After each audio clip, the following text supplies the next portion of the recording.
शहर से दूर मुदियाली नाम का एक गांव था। प्रदूषण मुक्त और हरियाली से भरे इस गांव का नज़ारा बेहद खूबसूरत है। यहाँ के लोगों के जीविका है जंगल में लकड़ी काटना, नदी से मछली पकड़ना और खेती करना।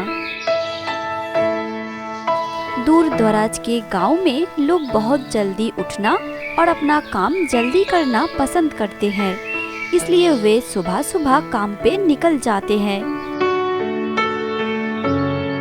हालांकि गांव के लोग बहुत मेहनती हैं, लेकिन हरिदास थोड़े आलसी हैं। अविवाहित हरिदास घर में अकेला रहता है।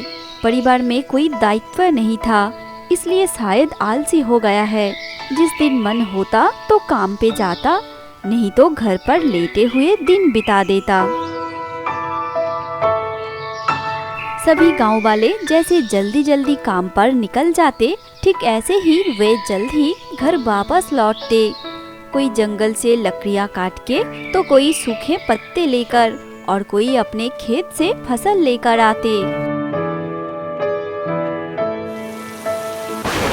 हर साल की तरह आषाढ़ का महीना आते ही बारिश शुरू हो गई।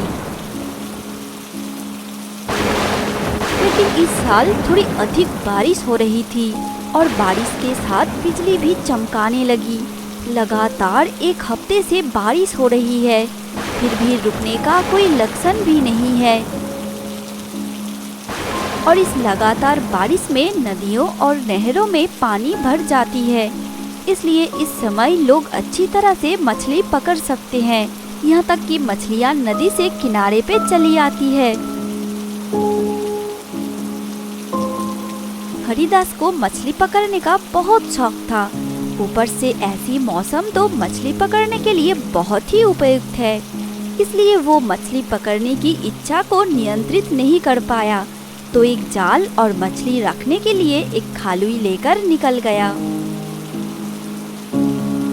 मुदियाली गांव के बाद एक खुला मैदान है और उस मैदान को पार करने के बाद एक नदी बहती है। हरिदास उस नदी की ओर जाने लगा। फिर वह नदी के सामने आकर हैरान हो गया। इतने पानी में वो मछली कैसे पकड़ेगा? नदी में समुंदर की तरह लहरें उठ रही है। यह सब सोचते हुए जब उसने दाएं की ओर मुड़ा, तो कुछ देख के वो बिल्कुल चौंक गया। ये क्या देख रहा है वो? तैरते कटे पेड़ के तने पर एक लड़का मुंह के बल लेटा हुआ है। वो बच्चा जिंदा था, बस बेहोश होकर पड़ा था, इसलिए हरिदास उसे अपने कंधों पर उठाकर जल्दी घर की ओर चल पड़ा और उसके अपने मछली पकड़ने के जाल, खालुई सभी नदी के किनारे पड़े हैं। हरिदास को अब उन सब चीजों में बिल्कुल ध्यान नहीं है। 2-3 दिनों के अंदर बारिश रुक गई। आसमान बिल्कुल साफ हो गया। इस बीच गांव वालों को पता चला कि हरिदास ने एक लड़के को कहां से ले आया है, तो सब लोग कौतूहल बस लड़के को देखने आया है। तब वो लड़का एक पतीले में चावल खा रहा था। उसे इस बात का कोई मलाल ही नहीं था कि कौन आया है। अरे, इन 2-3 दिनों में ये लड़का बहुत शास्त हो गया है। हरिदास, अब तुम जिम्मेदार हो गए हो। इस लड़के को एक अच्छा इंसान बनाना होगा। आपसे जब मन किया तो काम पे निकलोगे, जब मन नहीं किया तो घर पे रहोगे। ऐसा नहीं चलेगा, समझे? हाँ चाचा, आपने सही कहा है। अब से हरिदास अकेला नहीं है, उसके साथ वो बच्चा भी है। इसलिए हरिदास रोज उस बच्चे को घर पे रख के काम पे निकल जाता। एक दिन के लिए भी कम बंद करके घर पर नहीं बैठता। अब सच में उसके अंदर एक दायित्व बोध आ गया था। देखते ही देखते कुछ साल बीत गए। हरिदास का लाया हुआ वो बच्चा अब थोड़ा बड़ा हो गया है। हरिदास ने उसका नाम रखा है गोपाल। वो खुद ज्यादा दूर तक पढ़ाई तो नहीं की, लेकिन वो चाहता है कि गोपाल अच्छे से पढ़ाई करके मुदियाली गांव का नाम रोशन करे। इसलिए वो रोज काम पे निकलने से पहले गोपाल को पढ़ाता है। फिर अगले साल स्थानीय प्राथमिक विद्यालय में गोपाल को भर्ती करा दिया। गोपाल नियमित रूप से स्कूल जाता है। सिर्फ यही नहीं, गोपाल पढ़ाई में बहुत अच्छा है, मन लगाकर पढ़ता है और इसके फल स्वरूप वो अपने क्लास में फर्स्ट आता है। इसलिए प्रतिभाशाली गोपाल को मुदियाली गांव से थोड़ी दूर प्रसिद्ध RKM स्कूल के 5वीं कक्षा में भर्ती होने का मौका मिला। वो रोज पैदल चल के स्कूल पहुंचता है। देखते ही देखते 12 साल बीत गए। आज मुदियाली गांव के लोग बहुत गर्व महसूस कर रहे हैं, क्योंकि गोपाल गांव का पहला इंजीनियर बना है। शांत, विनम्र और जीनियस गोपाल सभी गांव वालों के प्रिय पात्र हैं। इसलिए आज सभी लोग हरिदास के घर आए हैं उसके शुभ यात्रा के साक्षी रहने के लिए। शहर में एक बड़े सरकारी नौकरी मिली है उसे और आज ही ज्वाइन करने के लिए जा रहा है और हरिदास उसे छोड़ने जा रहा है। हरिदास ने गोपाल को शहर छोड़कर आया है 1 हफ्ता हो चुकी है। आज शनिवार और आज एक दिन के लिए वो घर आएगा। हफ्ते भर बहुत उदास था हरिदास, इसलिए आज वो बरामदे में बैठकर इंतजार करते हुए सड़क की ओर देख रहा था कि कब गोपाल आएगा। गोपाल के घर आते आते शाम हो गई थी। हरिदास ने गोपाल के लिए जत्न से बहुत कुछ बना के रखा था। अब वही सब खाते समय दोनों बैठकर बातें कर रहे हैं। नए ऑफिस में जाकर जो अनुभव हुई है वो सब अपने पिता समान हरिदास को बताने लगा और हरिदास भी बहुत उत्साह के साथ सब सुन रहा था। सब कुछ ठीक ठाक ही चल रहा था। फिर एक दिन एक बूढ़ी औरत कहीं से मुदियाली गांव में आई और रास्ते में एक महिला को देखकर कुछ पूछा तो उस महिला ने हरिदास का घर दिखा दिया। तब वो बूढ़ी औरत हरिदास के घर के तरफ आने लगी। दरवाजे के सामने आकर बुलाने पर हरिदास बाहर आया। आप कौन है और क्यों बुला रहा है? आप मुझे नहीं पहचानेंगे। मैं एक दूर गांव से आ रही हूँ। आपका नाम ही हरिदास है ना?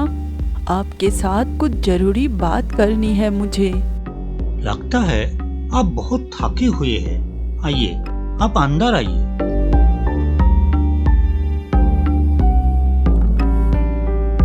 उस बूढ़ी औरत को घर में बैठने दिया गया। उस दिन रविवार था तो गोपाल भी घर पर था। वो बूढ़ी औरत गोपाल के चेहरे को अच्छे से देख रही थी, पर ये दोनों कुछ समझ नहीं पा रहे थे। फिर उस औरत के आंखों में आंसू देखा। तब हरिदास ने कहा, क्या हुआ? अब रो क्यों रही है? ये आंसू तो खुशी के हैं। सालों से मैं जिसे ढूंढ रही थी वो आज मिल गया है। आज से 20 साल पहले की बात। हमारे गांव नयनपुर, जो एक बड़ी नदी के किनारे में थी, उस साल तेज बारिश हो रही थी। अचानक एक दिन एक भयानक घटना घटी। नदी से तेज पानी हमारे गांव में घुस गई। तब सभी गांव वाले ऊंचे जगह की तलाश में इधर उधर भागने लगे। बस कुछ ही घंटों के अंदर बाढ़ के पानी से हमारे पूरे गांव पानी के अंदर चली गई। सिर्फ घर की छतें पानी से बाहर थी। मुझे और मेरे बेटे आकाश को घर के छत पर उठाने के बाद मेरे पति बाढ़ के पानी में बह गए थे। थोड़ी देर में पानी और भरने लगी। मुझे लगा कि अब बचने का कोई उपाय नहीं है, अब हम पानी में बह जाएंगे। उस वक्त मेरे सामने से एक कटे हुए पेड़ का तना तैरता हुआ आया। मैं अपने आकाश को उस तने के ऊपर सुला के कहा, अगर तू जीना चाहता है तो इस तने को अच्छे से पकड़ के रखना। फिर माँ माँ पुकारते हुए मेरा आकाश उस तने के साथ दूर चला गया। उस वक्त मेरी सोच गलत थी। उसके बाद पानी का मात्रा नहीं बढ़ी, बल्कि एक दिन बाद पानी उतर गई।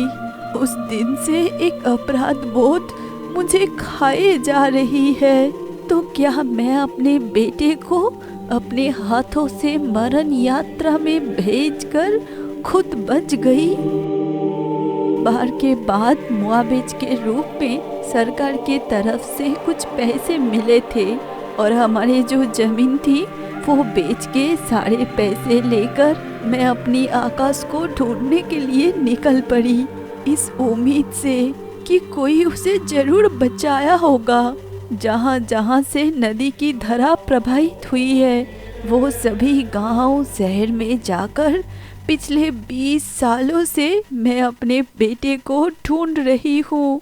आज सुबह इस गांव के एक आदमी के साथ मुलाकात हुआ। उन्होंने कहा कि 20 साल पहले हरिदास नाम का एक आदमी एक बच्चे को नदी से उठा के लाया था। फिर एक महिला ने आपका घर दिखा दिया। एक माँ कभी अपने संतान को पहचानने में गलती नहीं करती, चाहे वो सालों के बाद ही क्यों ना हो, और मुझे भी नहीं हुई। हरिदास और गोपाल दोनों को एहसास हुआ कि उस दिन का वो नन्हा सा आकाश ही आज का गोपाल है।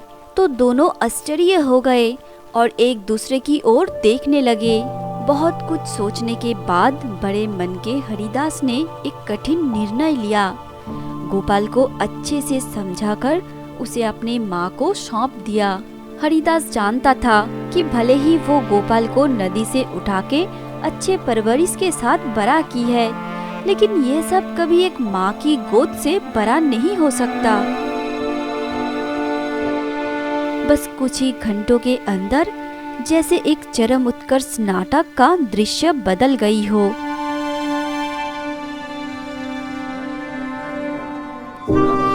गांव के लोग भी दौड़े चले आए शांत विनम्र गोपाल को अलविदा कहने के लिए।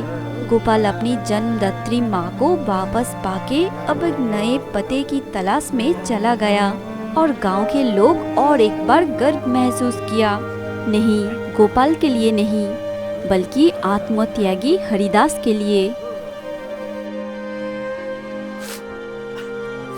अब अकेला हरिदास कमरे में बैठकर फूट फूट कर रो रहा था। उसके अंदर एक खालीपन महसूस हो रहा था। एक बेटे को अपने माँ के पास लौटा के उसका सीना एकदम से हल्का हो गया था।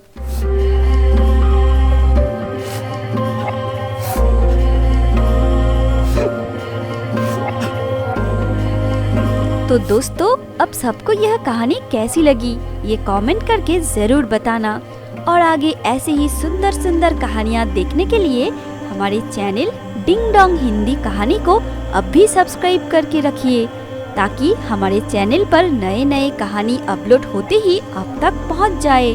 और अगर कहानी अच्छी लगी तो जरूर लाइक और शेयर करें।